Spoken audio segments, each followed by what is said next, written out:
Good morning students. हमारा topic चल रहा है मानव विजनन, ह्यूमन रिप्रोडक्शन। और हम ही अभी तक हम जो है टॉपिक है वो मेल और फीमेल रिप्रोडक्टिव ऑर्गन, स्पर्म और ओवम की स्ट्रक्चर को हम अच्छी तरह से समझ चुके हैं। इससे नेक्स्ट टॉपिक जो है वो हमारा निषेचन या फर्टिलाइजेशन, मतलब कि मेल और फीमेल गैमेट का आपस में मिलना, उसे हम बोलते हैं निषेचन। नर युग्मक शुक्राणु और मादा युग्मक अंडाणु के केंद्रकों का आपस में संयोजन होता है, उसे हम निषेचन बोलते हैं। या हम उसको एक टर्म और देते हैं, इसको हम बोलते हैं एम्फीमिक्सिस। इसको हिंदी में भी एम्फीमिक्सिस बोलते हैं और अंग्रेजी में भी इसको एम्फीमिक्सिस बोलते हैं। या युग्मकों का संलयन, मतलब कि केंद्रकों का संलयन, उसे हम एम्फीमिक्सिस या निषेचन बोलते हैं। निषेचन एक बहुत कॉम्प्लिकेटेड प्रोसीजर है, बहुत जटिल प्रक्रिया है, जिसके अंदर अनेक एंजाइमों की, अनेक फिजिकल और केमिकल रिएक्शन उसमें वहाँ होती है। तो वो रिएक्शन किस प्रकार से होती है, हम उसको स्टेप बाय स्टेप आज समझेंगे। निषेचन एक ऐसी प्रक्रिया है जिसके द्वारा मेल गैमीट का ओवम तक पहुँचना और ओवम को फ्यूज़ करके उसके साथ संयोजित होकर उसे डिप्लॉयड जाइगोट या द्विगुणित जाइगोट का निर्माण करना। हम ये समझ चुके हैं कि किस प्रकार शुक्राणु जो होता है वो एक अगुणित कोशिका होती है, अंडाणु भी एक अगुणित कोशिका होती है। जब एक अगुणित कोशिका स्पर्म, जिसको हम शुक्राणु बोलते हैं, और अगुणित कोशिका ओवम, अंडाणु बोलते हैं, तो उसके द्वारा फ्यूजन होकर एक डिप्लॉयड जाइगोट या युग्मनज का निर्माण होता है, उसे हम बोलते हैं निषेचन। इन दोनों का संयोजन कैसे होता है, इसमें कौन कौन से अभिक्रियाएं जो होती हैं, वो इसमें भौतिक अभिक्रियाएं और फिजिकल और केमिकल दोनों क्रियाएं काम में ली जाती है, तो वो हम समझेंगे। इन दोनों के पास अगुणित गुणसूत्र होते हैं। गुणसूत्रों का आधा आधा होता है, किस प्रकार बना हमने मल्टीप्लिकेशन फेज में देखा था, उसके बाद उसकी ग्रोथ फेज और उसके बाद उसकी मैच्योरेशन फेज के अंदर वो दो अलग अलग चरण में स्पर्म भी और ओवम भी अपने आप को प्रोसेस करके बनाता है, जिसमें परिपक्वन विभाजन जो थे दोनों में मियोसिस फर्स्ट और मियोसिस सेकंड था। तो आज हम समझेंगे किस प्रकार स्पर्म और ओवम जो होते हैं वो आपस में फ्यूज होते हैं। स्पर्म और ओवम के फ्यूजन से पहले होता है वीर्यसेचन। वीर्यसेचन मतलब कि हम इसको बोलते हैं इनसेमिनेशन। इनसेमिनेशन मीन्स स्पर्म के द्वारा या मेल ऑर्गेनिज्म के द्वारा स्पर्म से रिलेटेड जितना मटेरियल होता है उसे वीर्य बोलते हैं। तो वीर्य को फीमेल के विजाइना में ट्रांसफ़र करना क्या कहलाता है, इनसेमिनेशन कहलाता है। उसकी विजाइना में ट्रांसफ़र करने की प्रक्रिया को क्या बोलते हैं, वीर्यसेचन बोलते हैं। जैसे ही स्पर्म के साथ सीमन विजाइना के अंदर एंटर होता है, तो वो ग्रोथ करता हुआ या अपनी गति करता हुआ वो पहुंच जाता है विजाइना से यूटेरस पे। यूटेरस मतलब गर्भाशय से, गर्भाशय से फिर वो जुड़ा होता है फेलोपियन ट्यूब से। हमने स्ट्रक्चर यदि समझे, हमने इसकी फीमेल रिप्रोडक्टिव ऑर्गन की स्ट्रक्चर समझी थी, जिसके अंदर इस प्रकार की स्ट्रक्चर थी, जिसके अंदर विजाइना से स्पर्म जो होगा गति करता हुआ, ये यूटेरस है या गर्भाशय है, और उसके बाद ये फेलोपियन ट्यूब है, और फेलोपियन ट्यूब के साथ जुड़ा होता है यहाँ पर ओवरी, और फिर यहाँ भी जुड़ी थी, और इसके साथ यहाँ सही थी फिमरई। तो हमने अंडोत्सर्ग की प्रक्रिया में समझा था किस प्रकार अंडोत्सर्ग के द्वारा अंडाशय क्या करेगा, ओवम को रिलीज करेगा, अंडाशय को अंडाणु कोशिका को रिलीज करेगा, और उससे फेलोपियन ट्यूब के एम्पुला तक वो पहुँच जाएगा। फेलोपियन ट्यूब के 3 भाग होते हैं, इनफंडिबुलम, एम्पुला और इस्थमस। इस्थमस, इनफंडिबुलम, हिंदी और इंग्लिश में इनके नाम है, और ये अंडाशय या ओवरी। तो यहाँ से ओव्यूलेशन की प्रक्रिया के द्वारा एम्पुला की स्टेज में ओवम यहाँ रिलीज होता है, और ओवम का जो त्यागना है वो द्वितीयक अंडाणु कोशिका के रूप में होता है, वो पूरी तरह से मैच्योर नहीं होता। उसका मैच्योरेशन डिवीजन सेकंड अभी भी पूरा नहीं हुआ है, वो अभी पेंडिंग में है, अभी रेस्टिंग स्टेज में है, या आप ये कहते हैं कि वो वहाँ पर रुका हुआ है, वो निषेचन का वेट करता है। इनसेमिनेशन का मतलब होता है कि स्पर्म जो होंगे वो बहुत सारे स्पर्म जो होंगे वो यूटेरस के मीडियम से मूवमेंट करते हुए वो कहाँ चले जाएंगे, फेलोपियन ट्यूब में इस तरह से पहुंचते चले जाएंगे और वो कहाँ पहुंचेंगे फिर एम्पुला रीजन में, यहाँ पर स्पर्म पहुंच जाएंगे। इस प्रक्रिया को हम बोलते हैं वीर्यसेचन। वीर्यसेचन के बाद इस शुक्राणु का होता है योगतार्जन या कैपेसिटेशन। तो पहला स्टेप इसका निषेचन का क्या है, कैपेसिटेशन या योगतार्जन। ये क्या होता है इसको समझते हैं पहले, योगतार्जन या कैपेसिटेशन।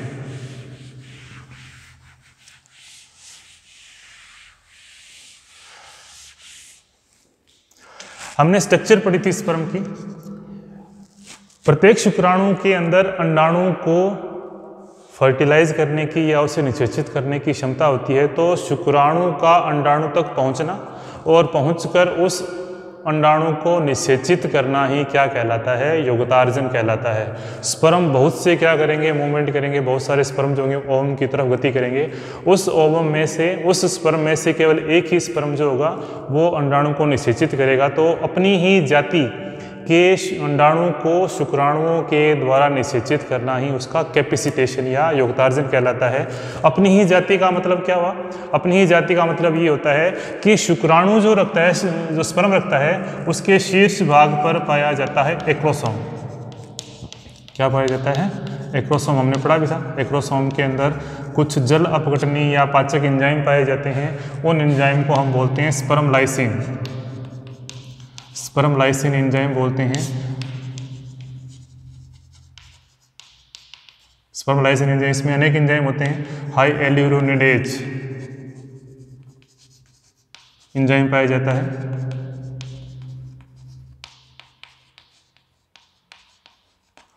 ये एंजाइम एक्रोसोम के अंदर वाले सिरे पाया जाता है। शीर्ष के ऊपर एक्रोसोम के जो शीर्ष भाग होता है उसके ऊपर पाया जाता है एक enzyme anti fertilizin. Anti fertilizin सिरा पाया जाता है, एंटी फर्टिलाइजिन उसके ऊपर एंजाइम पाए जाते हैं। इसके अपोजिट ओवम की भित्ति के ऊपर, ओवम के ऊपर पाया जाता है फर्टिलाइजिन। ओवम की भित्ति पर क्या पाया जाता है, फर्टिलाइजिन पाया जाता है। एंटी फर्टिलाइजिन जो होता है वो एसिडिक प्रोटीन का होता है,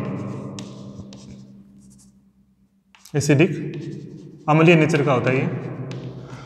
जबकि फर्टिलाइजिन जो होता है वो ग्लाइकोप्रोटीन,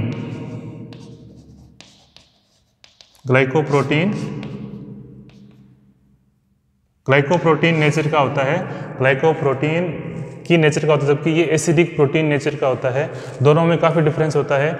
अब होता क्या है, कोई भी फीमेल के पास जब वो स्पर्म आता है तो वो अपनी ही जाति के स्पर्म को पहचानने के लिए एंटी फर्टिलाइजिन के साथ रिएक्शन करता है। इसको हम एंटीजन एंटीबॉडी रिएक्शन बोलते हैं या प्रतिजन प्रतिरक्षी क्रियाएं बोलते हैं, प्रतिजन और प्रतिरक्षी क्रियाएं बोलते हैं। इनके पास जो एंजाइम पाया जाता है उसके पास विशेष टाइप के सिरे होते हैं जो उस एंजाइम के साथ जुड़ने के लिए ही बने होते हैं। मतलब कि प्रत्येक एंटी फर्टिलाइजिन अपने ही समान फर्टिलाइजिन के साथ जुड़ेगा, वो किसी दूसरे जाति के फर्टिलाइजिन के साथ बाइंड नहीं होगा। तो इस प्रक्रिया के द्वारा क्या होते हैं, ये एंटी फर्टिलाइजिन अपने फर्टिलाइजिन को पहचानेगा और आपस में जुड़ जाएंगे और जुड़ने के बाद फिर वो क्या करेंगे, ओवम को निषेचित करने की क्षमता रखेंगे। तो उस पूरे प्रोसीजर को हम बोलते हैं शुक्राणु का योगतार्जन। मतलब कि शुक्राणु का अंडाणु तक पहुंचना और पहुंचकर अपनी ही जाति के अंडाणु को पहचान कर उससे निषेचित करना क्या कहलाता है, योगतार्जन या कैपेसिटेशन। अब शुक्राणु का ये फर्स्ट स्टेप जब पूरा हो जाता है, मतलब कि वीर्यसेचन के द्वारा स्पर्म जो होता है वो फेलोपियन ट्यूब तक पहुंच गया, एम्पुला तक पहुंच गया। एम्पुला में वहाँ सेकेंडरी ओसाइट पहले से ही ओव्यूलेशन के द्वारा, एंडोसर के द्वारा वहाँ पहले से ही वहाँ पर वो वेट कर रहा है स्पर्म का। तो स्पर्म जैसे ही वहाँ पहुँचता है तो वहाँ पर स्पर्म का एंटी फर्टिलाइजिन ओवम के फर्टिलाइजिन के साथ रिएक्शन करता है और इन रिएक्शन के द्वारा उसे बोलते हैं एक्रोसोम रिएक्शन, एक्रोसोम क्रियाएं। एक्रोसोम क्रिया जैसे ही होती है तो उसके शीर्ष पर पाया जाने वाला एंटी फर्टिलाइजिन ओवम की लेयर के ऊपर पाए जाने वाले बाहरी झिल्ली के ऊपर ग्लाइकोप्रोटीन जो फर्टिलाइजिन उसे पहचानेगा और फिर उसके साथ रिएक्शन करना शुरू करेगा। इस प्रक्रिया को हम क्या बोलते हैं, योगतार्जन। मतलब कि ये अपने को पहचान गया और निषेचित करने के योग्य है, मतलब कि अंडाणु तक पहुंच गया, इसका मतलब वो निषेचित करने के योग्य है, वो अंडाणु को निषेचित करेगा। उसके बाद दूसरा परिवर्तन होता है फिजिकल और केमिकल चेंजेस। मतलब कि शुक्राणु और अंडाणु के दोनों में क्या होते हैं, कुछ फिजिकल और केमिकल चेंज होते हैं। वो कौन कौन से होते हैं वो देखते हैं अभी।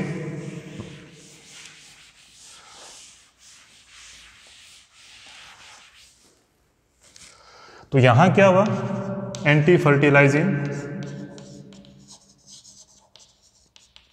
और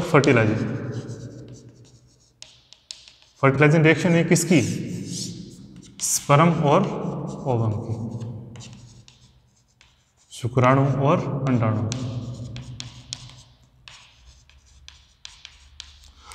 अब फिजिकल और केमिकल रिएक्शन क्या होंगे, अब जैसे ही शुक्राणु जो है वो अंडाणु की बाहर की सतह पर पहुंच जाता है तो वो एक्रोसोम रिएक्शन होगी। एक्रोसोम से यहाँ पर क्या होगा, उस एक्रोसोम के द्वारा उस एंटी फर्टिलाइजिंग रिएक्शन होगी। और एक्रोसोम क्या करेगा, अंडाणु के बाहर की स्तर पाई जाती है जोना पेलुसिडा, उसके सबसे बाहर की ओर पाई जाती है कोरोना रेडिएटा।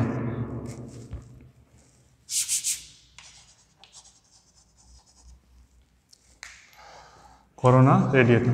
हमने अंडाणु की स्ट्रक्चर समझी, उसके स्ट्रक्चर को समझ रहे हैं तो डिस्क्रिप्शन वीडियो को लिंक देख रहे हैं, वहाँ से आप समझ सकते हैं। फिर उसके अंदर पाया जाता है जोना पेलुसिडा,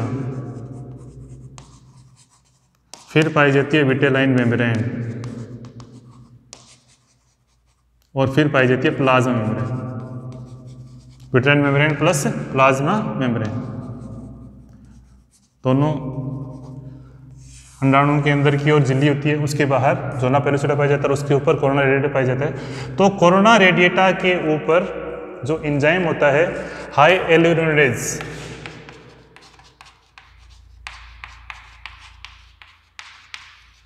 एंजाइम जो होता है वो क्या करता है, उस जोना पेलुसिडा और उनके ऊपर क्या करता है, रिएक्शन करता है, उन्हें घोलने का कार्य करता है। साथ साथ में इसमें पाया जाता है स्पर्म लाइसिन, उन दोनों को एक ही नाम दिया गया लगभग, sperm lysin, hyaluronidase, acidic hydrolytic enzyme होते हैं। ये क्या करेंगे, इस पूरी लेयर को घोलने का काम करेंगे। तो यहाँ पे रिएक्शन दिख रही है। तो फर्स्ट स्टेप में उसने क्या किया, सबसे पहले बाहर की लेयर को, जो जोना पेलुसिडा लेयर है उसको क्या किया, उसने टच किया। फिर कोरोना रेडिएटा लेयर को उसने पार कर दिया, उसके बाद यहाँ आ गया। उसके बाद उसकी एक्रोसोम रिएक्शन हुई। एक्रोसोम रिएक्शन के बाद उसने क्या किया, फिर विटेलाइन मेम्ब्रेन के पास, या उसकी जो अंडाणु के चारों ओर की झिल्ली है उसके पास पहुंचा, और उसके पास पहुंच के उसको भेदन कर दिया और वो अपने न्यूक्लियस को वहाँ पर छोड़ दिया। इस रिएक्शन को हम बोलते हैं फिजिकल और केमिकल रिएक्शन, मतलब कि वहाँ पर मूवमेंट भी हो रही है साथ साथ में और रिएक्शंस भी साथ साथ में हो रही है। तो ये दूसरा स्टेप है, वो पूरा होने के बाद शुक्राणु जो है वो अपने केंद्रक को वहाँ पर रिलीज कर देता है। अब अपने शुक्राणु की संरचना हम समझ चुके हैं। शुक्राणु की संरचना में क्या पाया जाता है, शुक्राणु की संरचना में पाया जाता है सबसे पहले उसका हेड या न्यूक्लियस। शुक्राणु की संरचना में क्या पाया जाता है, सबसे पहले उसका हेड या न्यूक्लियस। एक्रोसोम में उसने अपना काम कर दिया। एक्रोसोम के जस्ट बाद पाया जाता है न्यूक्लियस या केंद्रक, और केंद्रक के बाद पाया जाता है वहां पर उसके साथ है समीपस्थ तारक केंद्रक।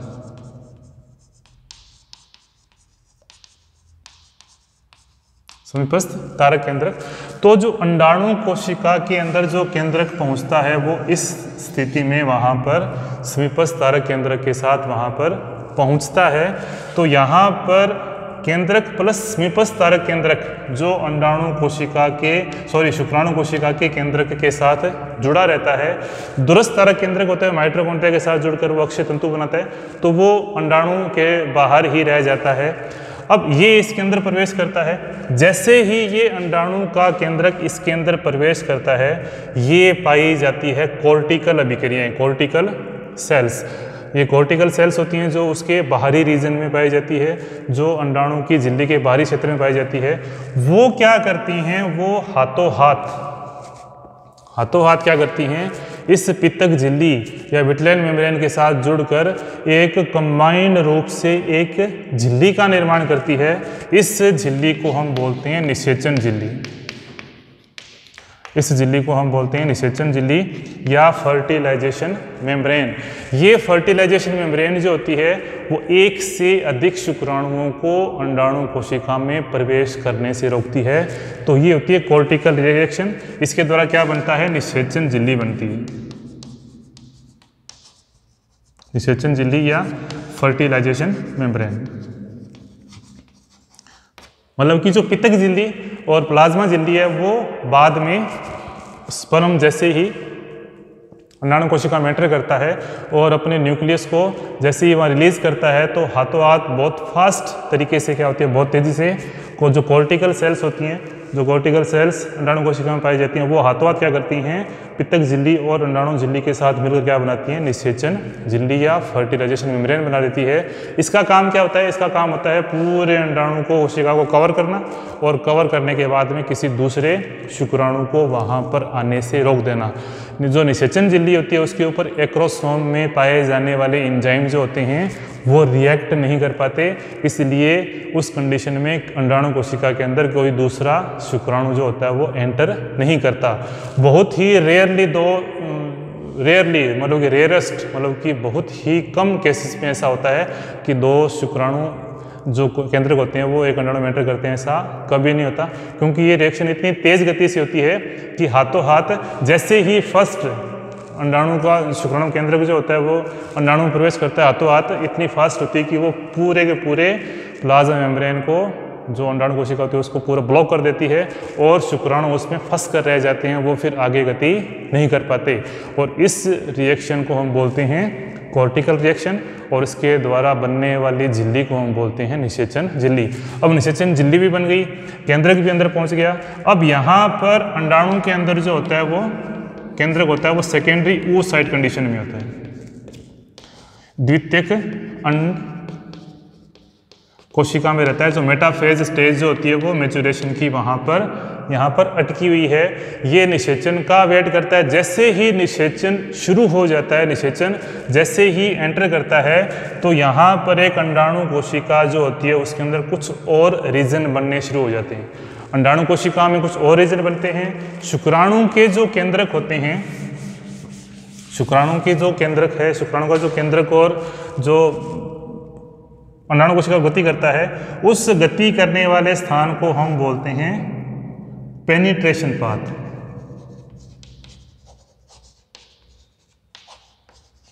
पेनिट्रेशन पाथ या वेदन पथ। वेदन पथ मतलब उसने क्या किया, शुक्राणु ने अंडाणु की भित्ति को भेदा और वहां से उसने क्या किया, अंडाणु के अंदर भेद कर अंदर आया, तो उस वेदन के पाथ को हम क्या बोलते हैं, पेनिट्रेशन पाथ या वेदन पाथ बोलते हैं।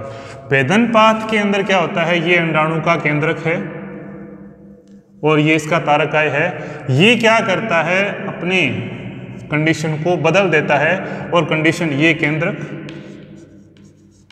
और ये तारकाय, तारक केंद्रक बोलते हैं इसको, न्यूक्लियस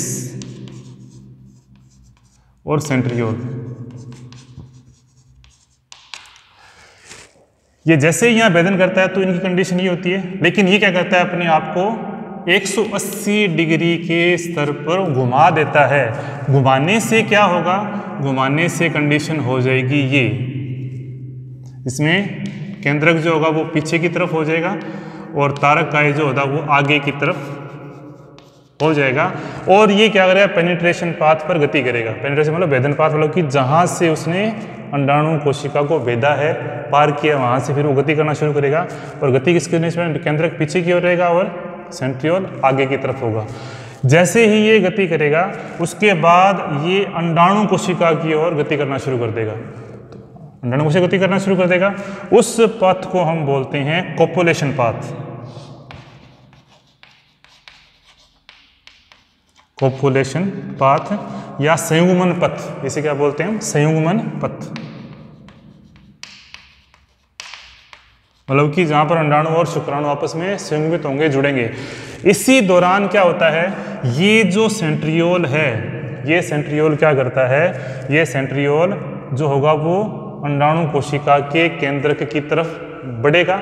अंडाणु कोशिका किस कंडीशन में है, सेकेंडरी oocyte की कंडीशन में है, द्वितीयक केंद्रक या द्वितीयक कोशिका अंडाणु कोशिका के केंद्र में। इसका फिर क्या होता है, मैच्योरेशन डिवीजन सेकंड होता है और सेकंड होकर हाथों हाथ ही ये क्या बना लेगा, ये परिवर्तित हो जाएगा एक अंडाणु कोशिका में और एक बार कण के अंदर। किसमें बदल जाएगा, ये एक्स सेल में, जिसको फीमेल प्रोन्यूक्लियाई अंडाणु कोशिका बदल जाएगा और एक बार कणों में बदल जाएगा। एक अंडाणु कोशिका और एक बार कण बदल जाएंगे। और यहाँ पर तारकाय क्या हो गया, उसने इस अंडाणु कोशिका को विभाजन पूरा किया। सेकेंडरी ओ साइट से किससे बदल गया, वो ओ साइट में बदल गया। ओ साइट में जैसे ही बदलेगा, इसका जो फीमेल का जो न्यूक्लियस है वो उस मेल के न्यूक्लियस के साथ फ्यूज हो जाएगा और फ्यूज होकर यहाँ पर क्या बना लेगा, ये जाइगोट बना, मतलब कि यहाँ पर ये फीमेल का न्यूक्लियस और मेल का न्यूक्लियस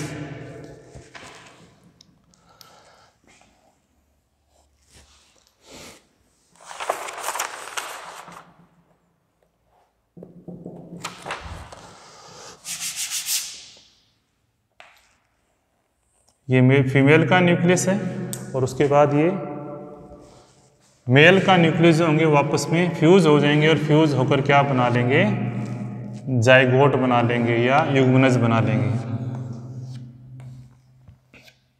ये है फीमेल प्रोन्यूक्लियाई और ये है मेल, मतलब कि नर मादा पराग केंद्रक और नर पराग केंद्रक, ये दोनों आपस में फ्यूज होंगे। उसके चारों ओर निषेचन झिल्ली बन चुकी है, निषेचन झिल्ली पहले से बन चुकी है और ये आपस में फ्यूज हो जाएंगे तो ये क्या बना लेंगे, फिर जाइगोट या युग्मनज बना लेंगे और दोनों आपस में डिप्लॉयड हो जाएंगे।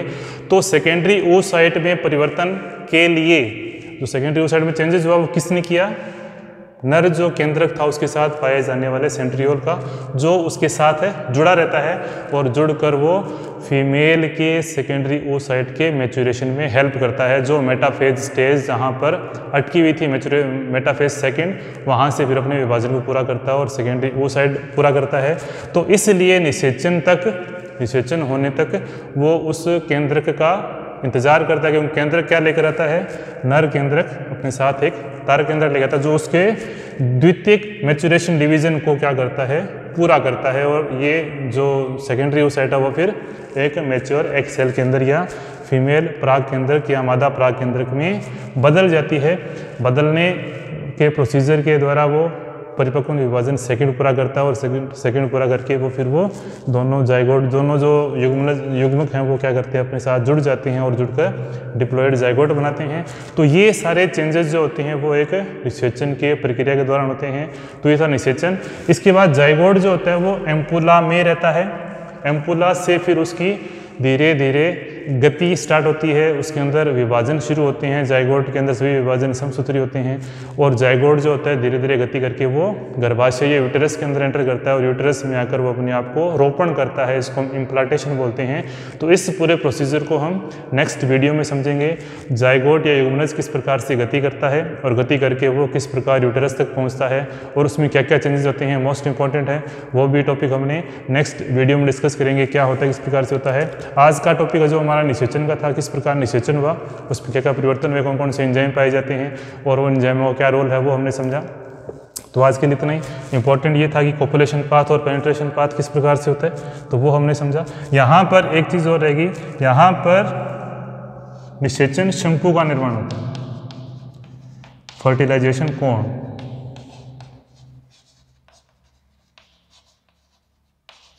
जहाँ पर शुक्राणु अंडाणु के अंदर प्रवेश करता है वहाँ पे कुछ सिरा जो होता है अंडाणु का एक शंकु रूपी संरचना, जिससे शुक्राणु को आसानी से एंट्री मिले।